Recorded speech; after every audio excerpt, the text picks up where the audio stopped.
Assalamualaikum warahmatullahi wabarakatuh. Bismillah, alhamdulillah, la haula wala quwata illa billah, amma ba'du.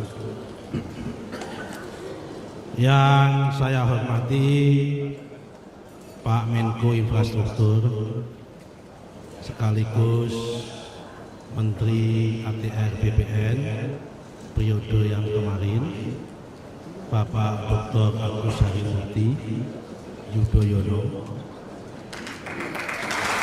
Kalau dibandingkan dengan beliau, saya ini nggak ada apa-apanya. Beliau ini sempurna, bagus wajahnya, bagus keturunannya, bagus rezekinya, dan bagus juga pangkatnya. Yang kami hormati Pak Menteri Kehutanan, kalau ini ya kan menjadi menteri ini betul-betul kenikmatan sendiri buat beliau ini, karena tidak masuk kategori yang bagus keturunan tadi tidak. Beserta Ibu Nuraini yang kami hormati, saya kenal Pak Haja Juli ini panjang cerita. Saya kenal dengan Pak Agus Yudhoyono ini panjang ceritanya. Saya tidak menyangka saya bisa menduduki tempat yang saya gantikan itu. Anaknya seorang yang sangat saya kagumi, orang yang membesarkan saya, yaitu Pak Jenderal TNI Presiden Republik Indonesia Susilo Bambang Yudhoyono. Dalam kesempatan ini, sebelum saya nyapa yang lain, izinkanlah sama-sama kita memimpin doa. Jujur saya hari ini tadi teringat ibunya Mas Ahaye, Bu Ani Yudhoyono.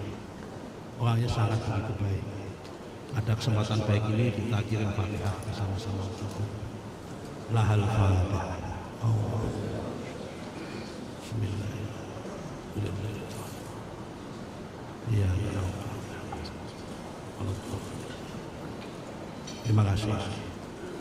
Yang kami hormati guru saya waktu kuliah di IPB yang nggak lulus-lulus, Profesor Dr. Joyowinoto. Dulu ini panjang cerita, sudah Profesor Dr. Kiai, kadang-kadang semi dukun.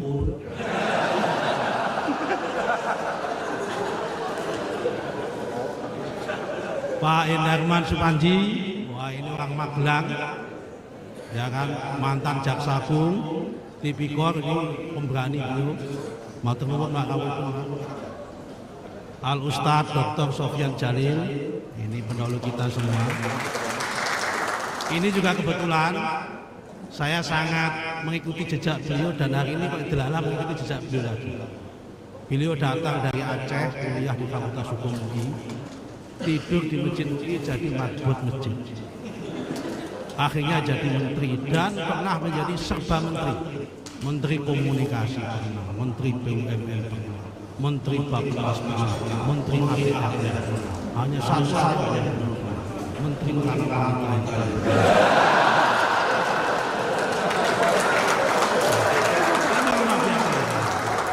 Saya juga sama, saya datang dari lulus kuliah di UI, tinggal di masjid, jadi mandi masjid juga sana. Belakangan jadi menteri ATR. Itu Tuhan Allah. Jadi menteri ATR pernah dipimpin dua orang marbot masjid.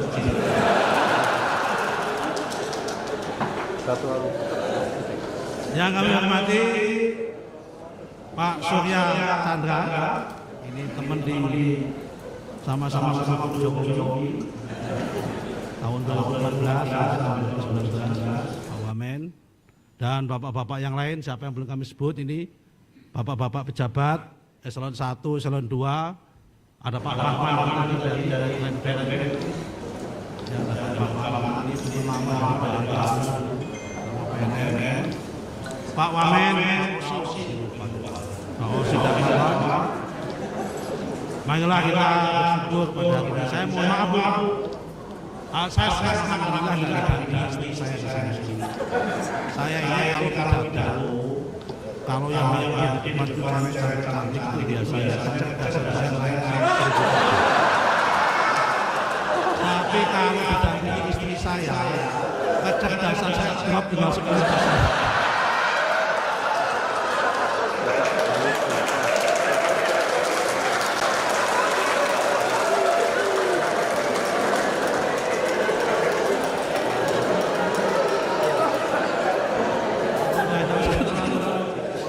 Pertama-tama kita syukur alhamdulillah, kita bagian dari manusia yang wajib dan patut bersyukur. Benar-benar syukur alhamdulillah.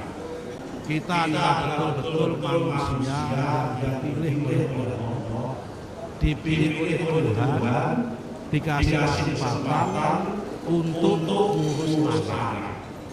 Karena kalau kita lihat dulu Mas Joyo pernah ngajarin saya, di muka bumi ini isinya hanya kalau anak, udara, dan air.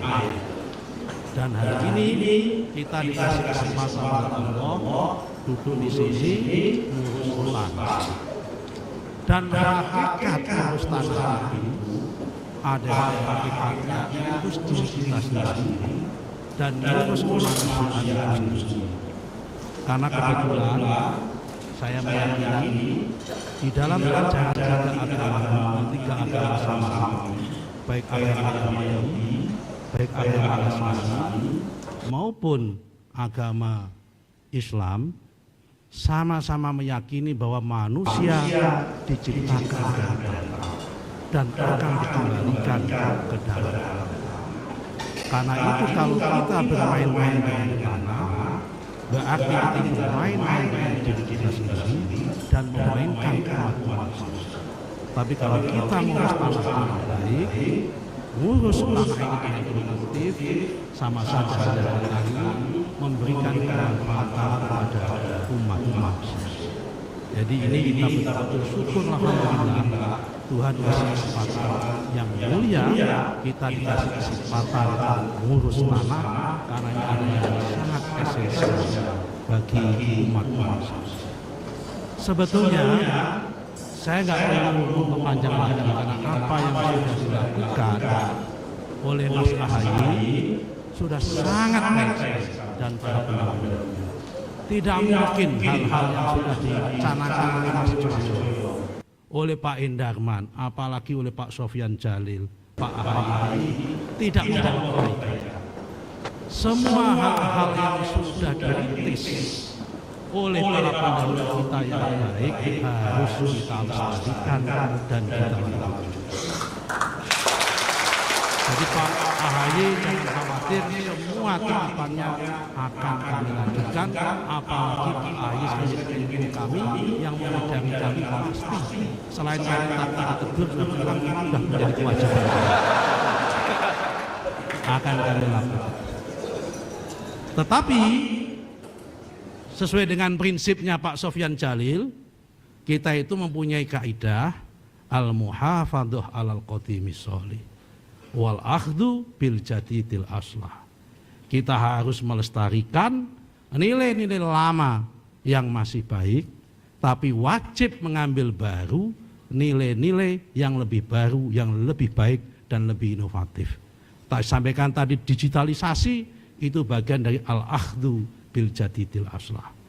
Tapi mohon maaf, terutama kepada bapak-bapak yang lain, terutama pada Raja Juli, prinsip ini jangan dipakai untuk prinsip istri. Jangan sampai istri lama dipertahankan tapi mengambil istri baru yang lebih baik, nggak boleh. Ini hanya prinsip kebijakan. Jangan dipakai untuk prinsip istri Pak Raja Juli ini. Yang terakhir,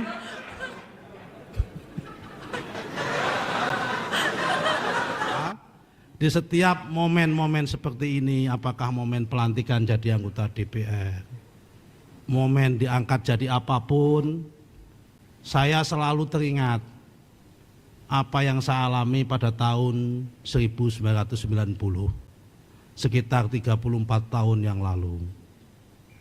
Jadi pada tahun 1990 itu mungkin usia saya 17 tahun, di bulan puasa, saya sedang ikut pengajian bulan puasa, pasanan kalau orang Jawa bilang, mungkin Pak Joyo tahu. Karena kalau tradisi santri itu biasanya kalau di bulan puasa ikut khataman suatu kitab itu. Kebetulan saya di tempatnya Mbah Maimun, saya khataman hadis Bukhari. Di situ diulang-ulang sama beliau dan hari ini saya masih ingat. Ada sebuah hadis yang nggak mungkin saya lupakan. Hadis itu menceritakan suatu hari Nabi itu didatangi oleh seorang badui. Seorang badui itu Arab pedalaman yang hitam begitu. Dengan bangganya orang badui itu bercerita bahwa dia sudah diangkat menjadi kepala kampung atau kepala suku oleh warga di kampungnya. Kemudian datang kepada Rasulullah meminta doa. Kemudian Rasulullah mengangkat tangannya dan berdoa. Dan apa isi doanya itu yang saya nggak bisa lupa. Isi doanya adalah Allahumma man waliya amra ummati fasyakko bihi fashkuk bihim. Allahumma man waliya amra ummati farofa'a alaihi farfu' alaihim. Yang artinya adalah kira-kira begini. Ya Allah, kalau ada di antara umatku yang memimpin rakyat, mengurusi urusan rakyat, di dalam memimpinnya itu mempersulit urusan rakyat, Nabi berdoa, ya Allah persulitlah hidupnya. Sebaliknya ya Allah, kalau ada di antara umatku, kalau memimpin rakyatnya, ngurusi rakyatnya, tapi dia mengangkat rakyatnya, farfu' alaihi, maka angkatlah derajat orang itu. Saya yakin Pak AHY diangkat menjadi Menko, Pak Raja Juli diangkat dari Wamen menjadi Menteri Kehutanan. Berarti selama memimpin ini adalah tidak mempersulit rakyat tapi mengangkat rakyat. Berarti yang berdoa adalah sesuai dengan doa Rasulullah, karena Rasulullah nggak mungkin doanya tidak dikabulkan. Saya kira hanya itu yang bisa kami sampaikan. Marilah kita sama-sama keluarga besar ATR ini kita niatin diri memimpin ini dengan niat untuk mengangkat harkat rakyat, tidak usah mempersulit rakyat. Karena memang itu adalah hakikat tadi, melayani secara profesional adalah seperti itu. Demikian, terima kasih. Dan terakhir sekali, kalau nanti di dalam kami memimpin ada kebenaran, tolong ikuti kami. Tapi sebaliknya, kalau nanti di dalam memimpin kami ada yang tidak benar, jangan segan-segan kritik kami dan jangan ikutin kami dan kasih nasihat kepada kami, supaya kami tidak tersesat, apalagi sampai menjerumuskan orang. Terima kasih. Walafu minkum, wallahu muwafiq ila aqwamit thoriq. Wassalamualaikum warahmatullahi wabarakatuh.